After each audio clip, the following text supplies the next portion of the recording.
And my first way to get my depth is going to be a lean with my body and a little push with this opposite pec. So I'm gonna lean, push in, back out about 10%, and then my tension is going to be a lean with my body. I'm gonna pause for a second, and then she's gonna go ahead and start that motion. Go ahead. And it's called internal slide. It's just coming to me. Infraspinatus is a very important muscle in shoulder function, shoulder stability. It's really important anytime you're pressing or reaching or going to grab things, and a lot of times it becomes very dysfunctional.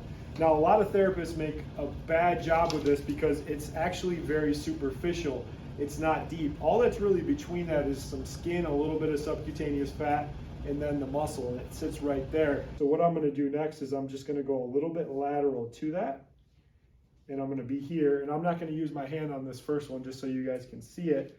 And what I'm gonna get first is I'm gonna get some depth with my body, and I'm gonna back out about 10%, and then I'm gonna get some tension about a 1/4 inch into that scar tissue, and that's how I'm gonna load that up. Go ahead. And it's called internal slide. It's just coming to me, and we're moving it. Keep going, keep going, keep going.